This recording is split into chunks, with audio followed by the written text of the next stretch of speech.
Welcome to SportsBeat KC, the Kansas City Star's daily sports podcast. It's Tuesday, May 4th, and I'm Blair Kerkhoff. The Royals are in first place. The Royals are in first place.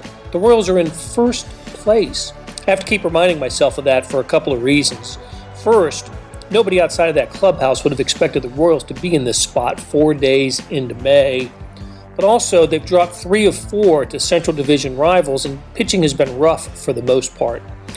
Although the Royals did get a nice Major League debut from Daniel Lynch on Monday, the tall lefty departed the game with a 3-1 lead after 4 2/3, and the Royals couldn't keep it for him in an 8-6 loss to Cleveland. On today's show, which started as a SportsBeat Live, we talk about Lynch's debut, Jakob Junis to the bullpen, and everything else Royals with beat writer Lynn Worthy and columnists Sam Mellinger and Vahe Gregorian. Lynn says I have an audible sigh after something he said. See if you can pick it up. Anyway, let's get started talking Royals. Hey, good morning from Kansas City, and welcome to SportsBeat Live, the weekly show where we talk about first-place baseball teams and the moves they make. Our conversation happens with the folks in the media who know the Royals best, beat writer Lynn Worthy and columnists Sam Mellinger and Vahe Gregorian. And with you, please send us your questions and comments and talk Royals with us. Hey, before we get started, let's take a moment to salute our sponsor, the University of Kansas Medical System. And good morning, guys. Good morning, and happy Star Wars Day. Yeah, what is that about? So ESPN's doing a game tonight where some announcers are dressed as Star Wars characters. Oh, well, I wasn't even talking about ESPN. I was just, May the 4th, as in May the Force be with you. Thank you very much. And that would explain ESPN's decision tonight. So anyway. I didn't know that just having it be the 4th would make it Star Wars Day. But I think that our producer, Beth Welsh, is pretty into it based on the email she sent us to get this started. All right. So, hey,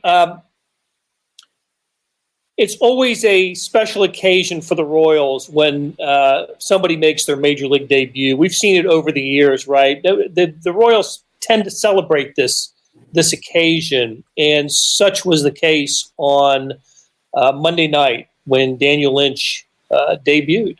And big, tall, left-handed pitcher. I thought he pitched pretty well. Vahe, you were there. Let's just talk about his performance and the aftermath of Daniel Lynch, and then the circumstances that brought him to Kansas City. Let's talk about just last night, Vahe. How did he do, and what was his reaction?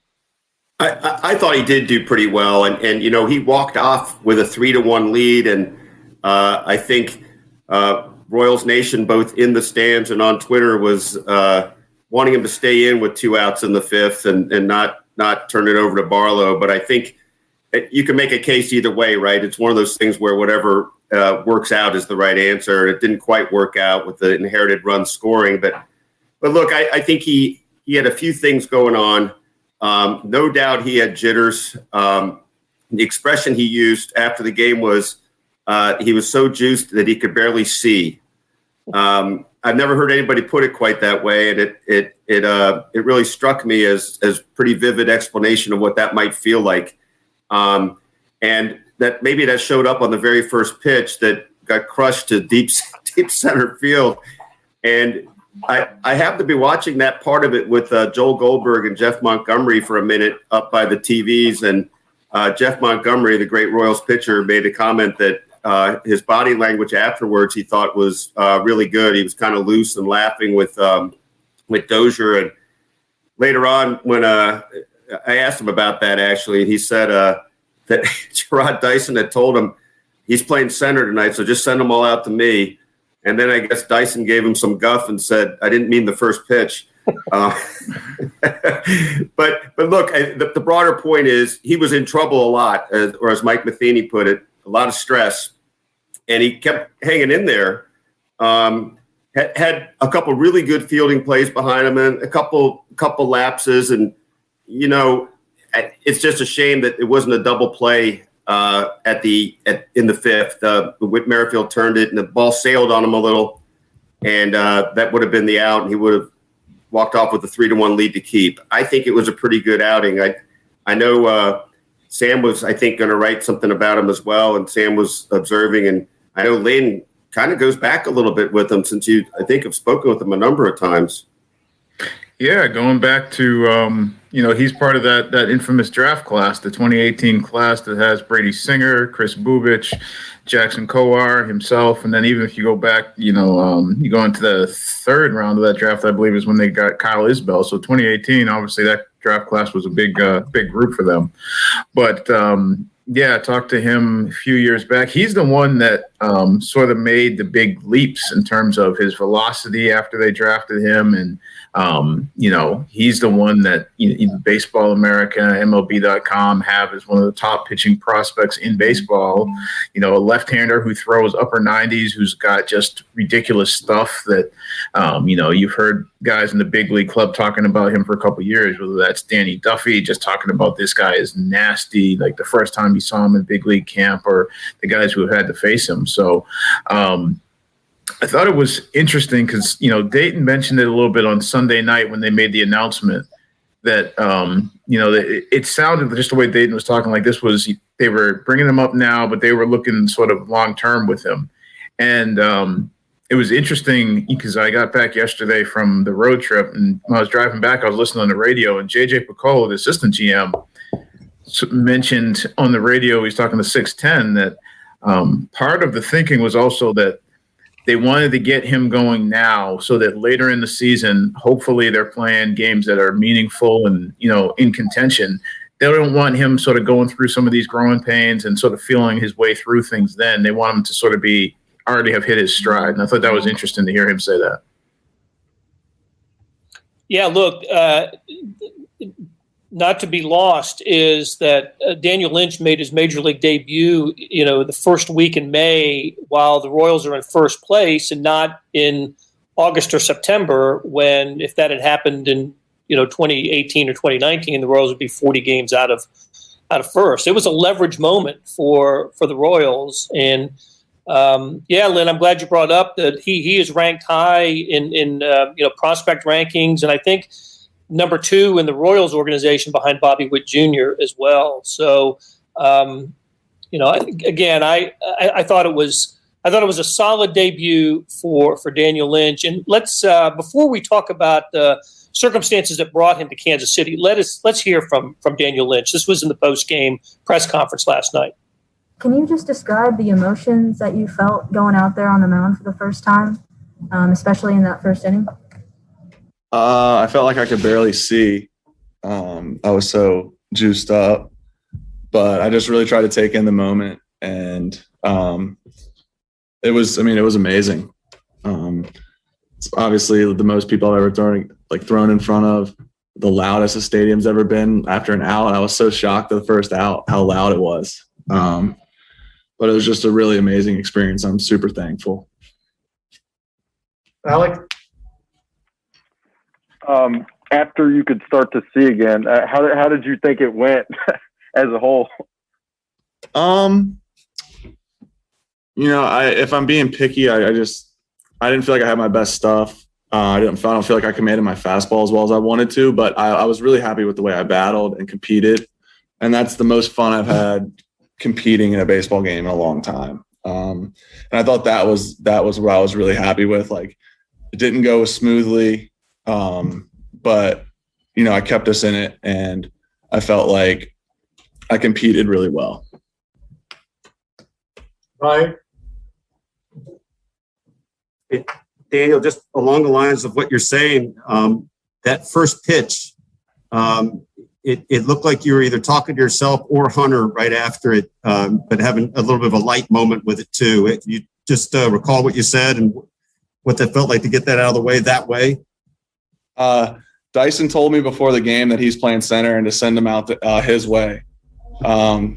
He said, I didn't mean the first guy, and hopefully I didn't really mean to let him hit it that hard, but I'm glad he was out there. So, it's just you get the first one out of the way, you can kind of take a deep breath, and but it was we were just joking about that.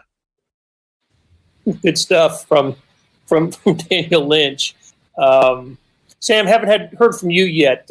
Did you watch it, and what did you think of Daniel Lynch? I did, and everything he said, I thought that was perfect because I think that's what we all saw, right? Like, guys are going to be nervous. Like, I mean, can you imagine you work your entire life and now you get this moment and you're finally, it's your dream, and you're living it in real life. So you're going to be nervous. But I don't know how many times I've seen a guy that just visibly, I mean, the breathing, remember, like, I mean, it was crazy. And he was still, and everything he said there was exactly on point. I don't know if it's confirmation bias on my part, but like his fastball, he couldn't command it. I mean, he was missing the strike zone by, 2, 3, 4, 5 inches on a lot of those pitches. But you can see everything in that outing was sort of what we've been told Daniel Lynch is. I mean, you can see like when he's on, I mean, there's like potential no-hit kind of stuff from him when he's on, when that slider is sweeping through and, the change up and or curveball, just get a little bit better to give him a third pitch. So it's not just the that Andrew Miller sort of Randy Johnson, big lefty fastball slider combination.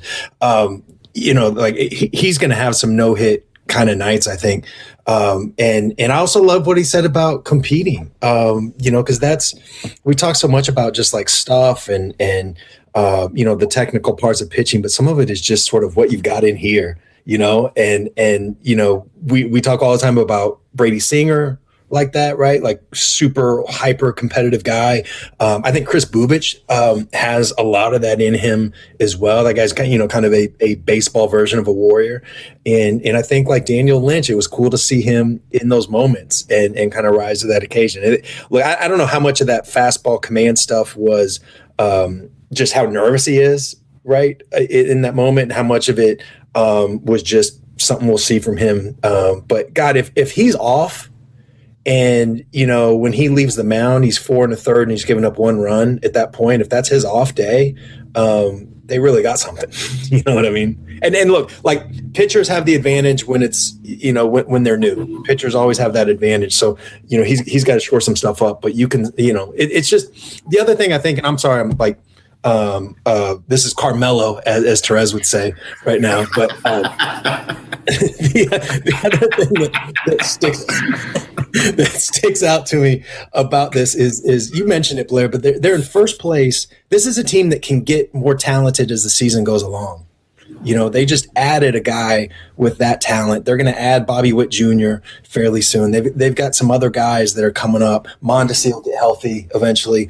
It's an interesting thing. They're in first place, haven't played as well as they can, and are going to get more talented. It's a really interesting time for the Royals right now. Hey, just one quick aside, because I felt compelled to text this to Sam last night. Those nerves can go a lot of different ways in an opener, and I was trying to remember who it was that had just such a wretched first start. It was, Sam reminded me, it was Aaron Brooks some years ago. And as I recall, I hope we wrote this, that there was a Royals executive who had fought hard to get him that start. And when the start went awry, he's known to have said, oops. Well, yeah. Well, the story was that he said that he did the old, the bang on the table thing, right? And he said because there was a debate between Aaron Brooks and I forgot the other guy, and our unnamed executive banged on the table, and he said, "Look, I don't know if Aaron Brooks is going to go, 8 innings and give up 1 run with 10 strikeouts, but I can tell you this: he's not going to S the bed. He's not just going to." And he ended up going like 1 inning, gave up like 10 runs or something like that, and our executive just goes, "Whoops, my bad." That one's on me. What had happened was, oh gosh. All right, we're actually going to hear from Dayton Moore a little bit later in the show, and it is the question that you asked him yesterday, Sam. I thought he gave a really interesting answer about that. Okay, so Ron Daniel asks what about Jakob Junis, disgruntled. So that perfect transition into the circumstances that led to the Daniel Lynch start. So, what do we think about this, Lynn? Jakob Junis started the season right in the bullpen because the Royals didn't need a fifth starter until about 2 weeks in. Jakob Junis took over that spot and pitched pretty darn well. I think just one bad inning, really, in his 4 starts, but 3.80 ERA, had 24 Ks and 21 in the third innings. And over the weekend, while you guys were up in Minneapolis, you got the word that he was going back. He was going to the bullpen. Look, the Royals need help in the pen, right, because of injuries. But still, I was, he said all the right things. But when he was asked about this, but one of the things he also said was he was surprised that he got this assignment. What do you make of this? Well, in spring training, I think he came out. Well, I know he came out and said when we asked it, he wanted to be a starter, and he sort of earned that right with what he did in spring training and through the first couple of starts of this season. And obviously he's somewhat remade himself with the cutter, and he pitched well. He pitched well as a starter. And I'm sure fans will point to a guy like Brad Keller and say, so that's the guy that you're going to keep running out there, and this is the guy you're going to go to the bullpen. Well, Junis also proved that he could pitch out of the bullpen, and they feel like he could pitch in spots that they're going to need guys because you got Zimmer down, you got Hahn down, and Matheny has already talked about not wanting to run some of these guys into the ground, whether that's Barlow or Stallmont or Holland. And so you need somebody else that you can trust, and that they don't feel like there's guys in the minors that they're ready to pull up and say, okay, we're going to throw you into leverage situations. They just don't have that right now. So Junis is that guy. They trust him. And again, when they put him in the bullpen at the beginning of the season, he sort of said the right things and took it in stride. Again, knowing that he probably earned the right to get some starts, and then he did get those starts, and he performed well, and now he's going back to the bullpen. So he's saying the right things again. But I think ultimately, what they're selling him on and what he is trying to buy into is the fact that he could help them win at a high level out of the bullpen, and they could still have somebody start who's going to potentially help them win too. And so overall, it makes them a better pitching staff. Well, he returned to the bullpen in last night's game, and look, there were some strange things that happened. Vahe mentioned earlier the double play that wasn't turned. That wasn't when Junis was on the mound, right? That was Daniel Lynch. But when Junis was on the mound, looks like he got squeezed a little bit, and he came in when it was 3-3, right? Barlow had thrown a wild pitch. Single brought in 2 runs to make it 3-3, and then in comes Junis. He gives up a couple of home runs. I don't know if his head was in the right place or if he was thinking about the events of the last 24, 48 hours, but it wasn't the best of Junis that we saw last night. His slider they called a cement mixer, right? I mean, his slider was spinning, but it wasn't breaking. I mean, it was just hanging right up there, and it got hammered. And there's no way to know, right, without getting into his head about was that because I think he's pissed off. Like I just like when they brought him out, and kudos to the Royals for doing that. But I thought it was pretty clear that this is a guy that when he's talking to his buddies, he's really pissed off about what just happened. But he's enough of an adult and a good teammate, all those things enough to, at least say verbally the right things. But I thought it was pretty obvious. And I don't know if there's a connection there, right? Like we don't know. It could be a coincidence, but that slider, it just wasn't. That thing was hanging up there. Those 2 home runs deserve to get hit. It was interesting because there's a lot of, for lack of a better term, fan fussing last night over his strike zone. And he did get squeezed a little bit. But I thought that he didn't get squeezed as many times as people seem to think. And I do suppose with the way the Royals do things, I would fully expect that before the game, he might have been told to be ready because you don't really know what's going to happen in the guy's first major league start. But I would think that would be an odd thing. Like, we're not starting you, but we want you to be ready. I think that could be odd. So, like Sam said, hard to be in his head, but I'm not sure he was gruntled. Let's put it that way. Well, I wonder if he gave one of those sighs like Blair gave a couple minutes ago, because Blair had that sigh after I started giving him this is what I think is going on, and Blair gave the sigh that said I'm not buying. If he let out one of those sighs, and that explains that outing last night, I guess. Because that was yeah, all right.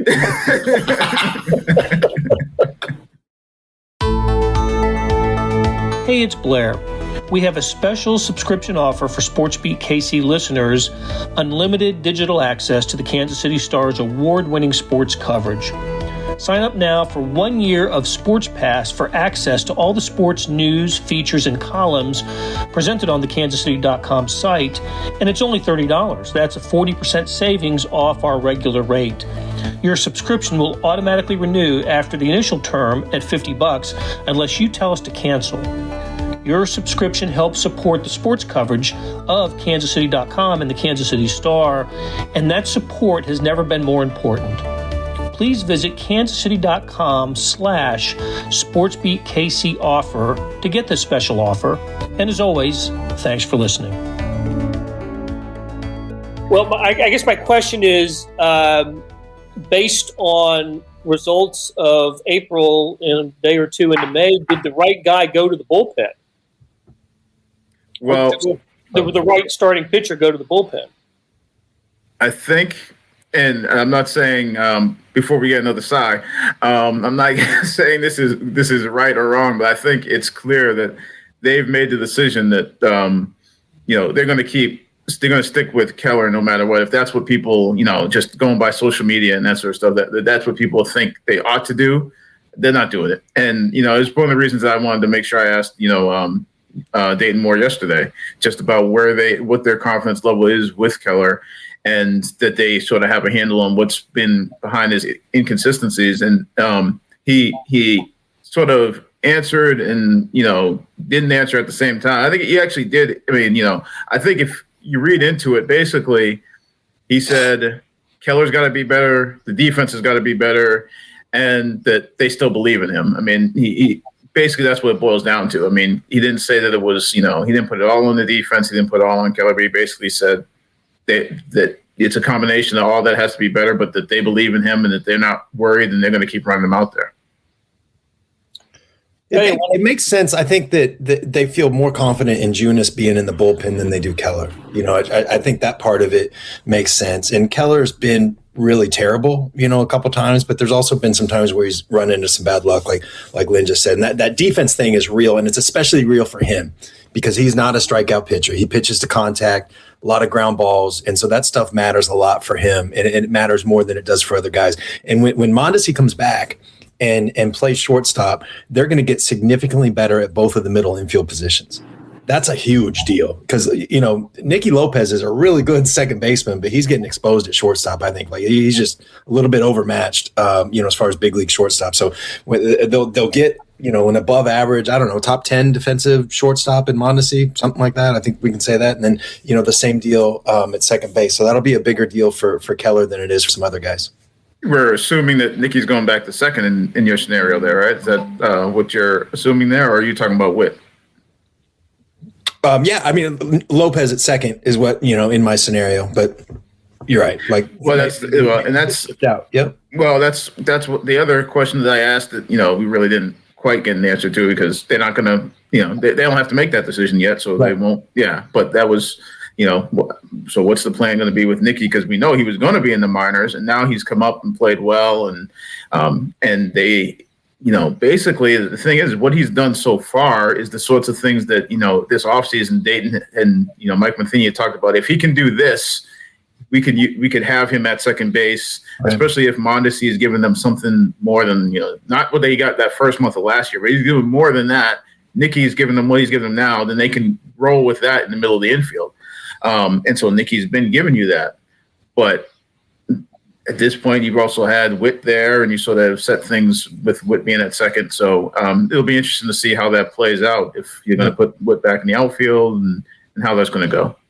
And I still think, and I mentioned this before, I still think that at the point when Bobby Witt comes up, I think they're still looking more towards third base and moving Dozier around than, second or short, which that was originally what I thought. And then once we saw spring training so much second base, I thought, well, maybe not. But I think that's going to be still going to be the plan. Is he's going to be, from what I understand, short and third is what he's going to be looking at in the minors. So I think when he comes up, the idea is that he probably go third more likely, and then be moving Dozier around. All right, we're going to take a break here, guys. And as we go to break, I will note to self, pay attention to the audible sighs. The Kansas City Royals lineup is backed up by the region's strongest team in healthcare, the University of Kansas Health System. We both suit up with one goal in mind: to win. The University of Kansas Health System, official healthcare provider of the Royals. Okay, we're talking first place Royals with Lynn Worthy, Sam Mellinger, and Vahe Gregorian. And on Monday, we heard from Royals general manager Dayton Moore. We understand that's, we usually, have access to Dayton Moore when we are covering games and have access to the clubhouse and dugout. That's still not the case in the COVID world. So Dayton was kind enough to join reporters for more than 20 minutes on Monday. And I thought it was pretty interesting. Sam, you asked this question. Let's hear from Royals general manager Dayton Moore. You guys have always had a good start, but one of the things that I hear people say a lot is sort of, they're 16-10, whatever the record is, but, they can still be better.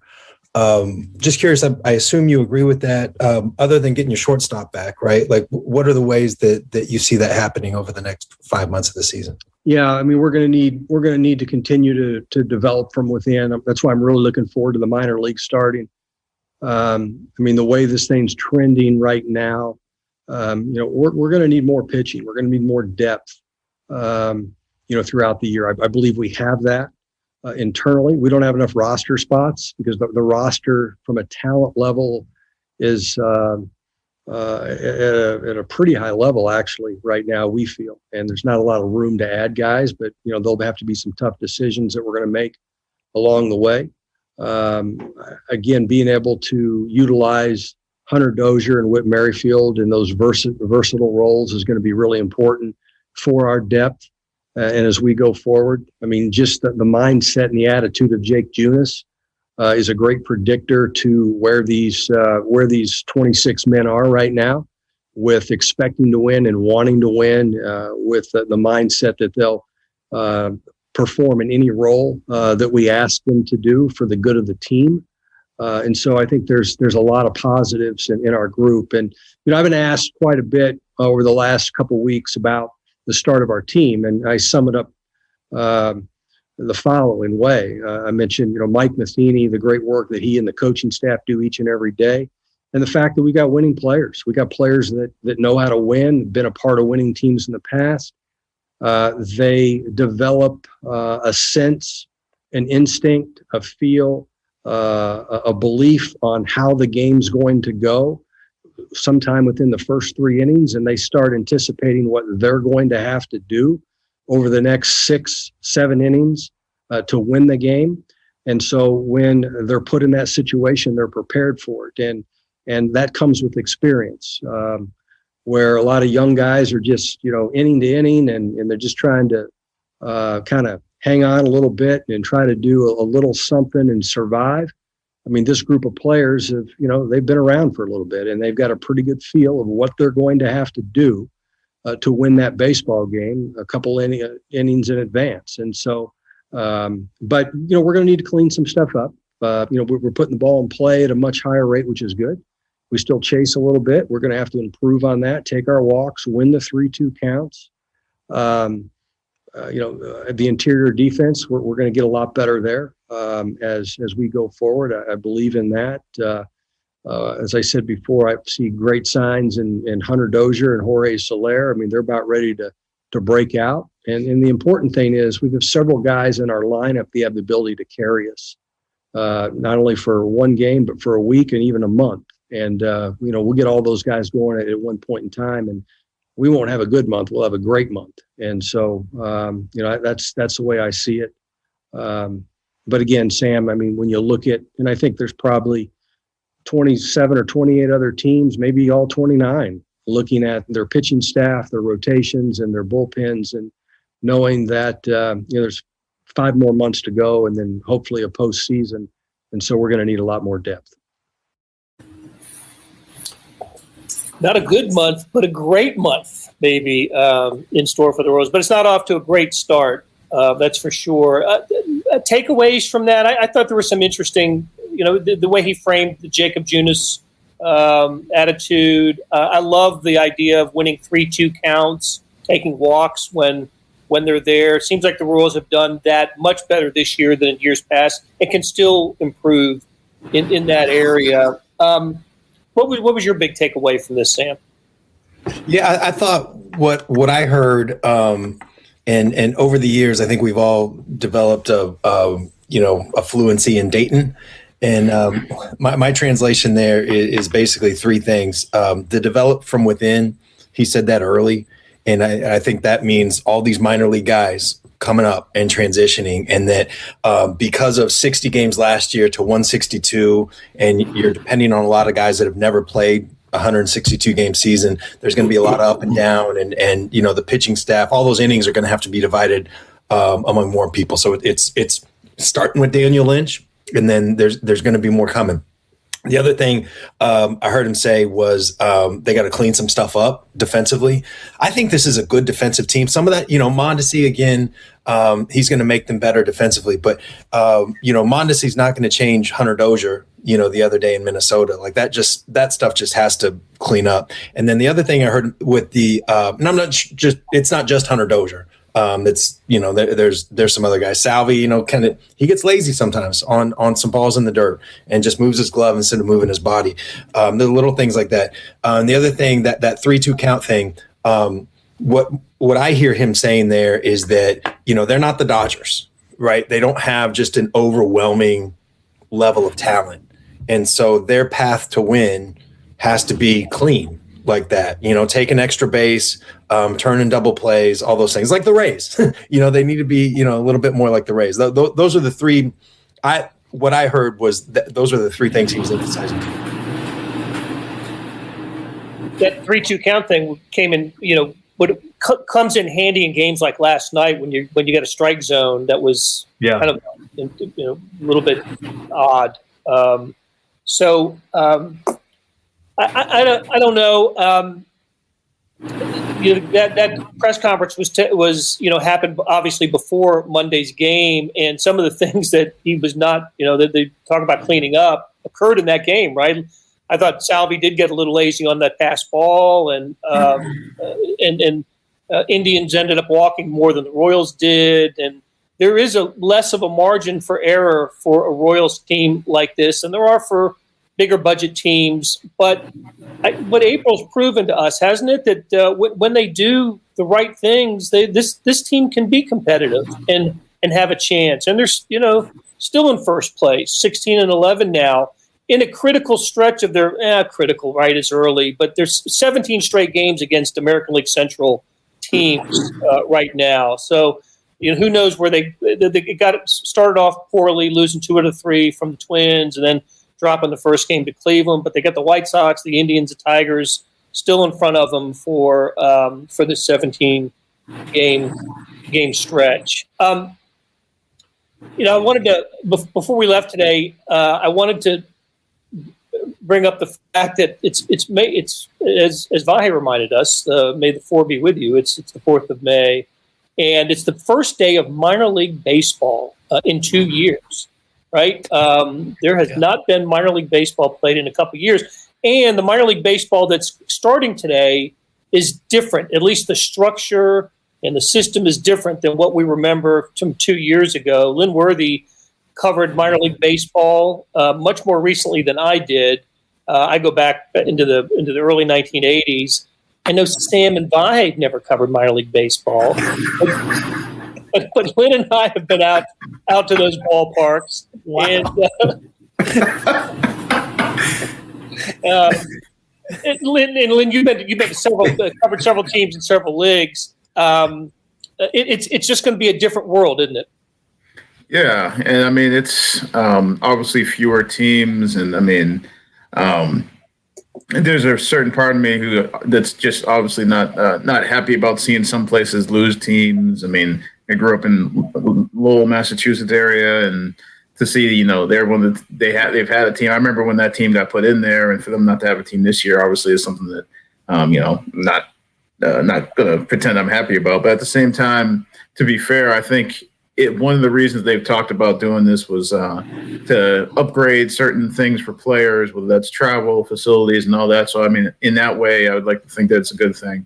But it's going to be different. It's just going to be different to not have some of the leagues that you had before, whether that's, like I covered the New York Penn League, I covered the Eastern League, for a brief time, helped out covering International League, and then the Pacific Coast League. And so there was a certain there was, whether it's a rhythm or just a personality to some of these places. And now a lot of that's up in the air. A lot of that's going to be gone because teams are, AA teams that, were short season teams before. And so everything's different. And I think maybe in time, we'll sort of get used to this, and fan bases maybe will latch on to some of these affiliates, but it's going to be different. Again, if it's better for the players, then that's a good thing. But for right now, it's just they're not going to quite feel the same. Yeah, a lot of jobs lost, right? I mean, every major league team has 4 affiliates, and back in 2019, teams had anywhere from 7 to 9. You mentioned the New York Penn League, the Appalachian League, where I've seen some games, covered some games way back in the day. That's become a wood bat college league now. Hopefully that those small towns in that part of the country, or wherever minor league baseball has disappeared, that there's alternatives for those teams and those communities. It is a big part of a lot of small communities in the country. The Royals, of course, are in Omaha, Northwest Arkansas, Davenport, Iowa, the Quad Cities team, and then Columbia, right? Columbia, South Carolina. Is that it? Yeah. And so, you see, I follow, or I have followed a little bit just through social media. Like I know, like Lexington doesn't have a team anymore, is an affiliated team, but they're doing sort of the independent ball route. And it sounds like they've been pretty creative with sort of like making the roster more regional and trying to really, make it sort of a local attraction and that sort of stuff. So, I mean, there's teams that are trying to make it work. It's just going to be different. And then, Nick, you mentioned, losing jobs. Some of these places just, they don't have teams. A lot of people don't have the job that they had. And there's going to be players who lose jobs too, because there's going to be a cap now on number of minor leaguers. And, we talked to JJ Piccolo last week, and he was talking about just, there's going to be some guys they're going to have multiple Arizona League teams this year because you only have those 4 affiliates. They'll probably still have multiple Dominican teams. But there's going to be a cap on the number of players you have. And so as you go through the season, there may be guys that they get cut where you used to be able to stash them here or there and find places for them. You won't be able to do that anymore either. I hate it. Like, can I just go on a quick I was trying to be fair, and then Sam comes in with Carmelo comes in with let me take this shot. This is going to be my second Therese reference here, because this is like an old man baseball rant. Because I hate it for everything that Lynn just said. First of all, I'm dubious about like the upgrades that are coming. Like, I think this is a cost cutting move. And I'm dubious about like if this is going to be better for the players that are in there, but it's fewer opportunities for players to develop. And Dayton put this beautifully last fall or whatever, of like, the guys that top out at A-ball or AAA or whatever become junior college coaches or clinics and all. And there's going to be fewer of those now. There's fewer connections to the game, and not just that for players, but all these communities that are used to having teams. For a lot of people, that don't live in cities, that have Major League Baseball, that's their connection. Then it's all over the country. And that's how people kids can grow up and be attracted to baseball and see the fun in baseball. And for Major League Baseball to just sort of be chopping that off is self-defeating. And it goes along with, the blackout restrictions and all these other things. And it drives me crazy that baseball is doing this to itself. It is actively limiting the number of connections that it can make with fans, with potential customers, and all those things. I hate it. I hate it. I certainly wouldn't try to top that, and I'll just say that the best observation I can make here is it was a joy watching Stockton go to Mello there.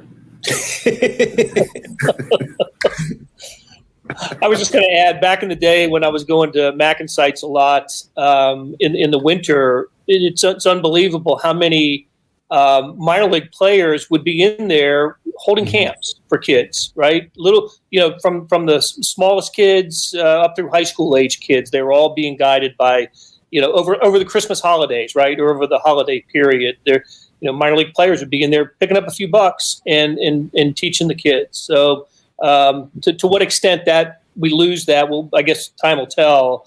But the population of amateur baseball is going to decrease because of this ruling. So, okay, guys, great conversation as always with Lynn Worthy, Vahe, Gregorian, and Sam Mellinger.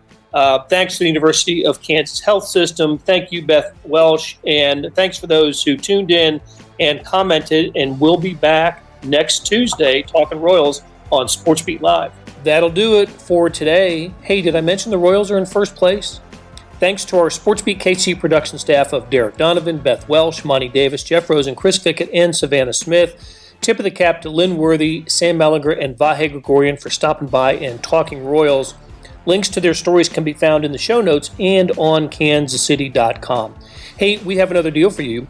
You can subscribe to Sports Pass for 99 cents a month. That's right, 99 pennies a month. Sports Pass is the online version of the Star Sports section. You get all the stories that appear in the print editions of the Star, plus many stories that appear only on the website. After 3 months, it auto-renews at $5.99 a month unless you cancel. And what a great time to subscribe. The Royals are in first place. Did I mention that? Our local colleges are always making news, as evidenced by Kansas hiring a football coach this week. Good luck to Lance Leipold. And, of course, it is never not Chiefs season. So how do you get this deal? You go to kansascity.com/sportspass2020. That's kansascity.com/sportspass2020. You want more than just sports coverage? Check out the entire Kansas City Star product. Sports news, features, commentary, and analysis, the whole thing.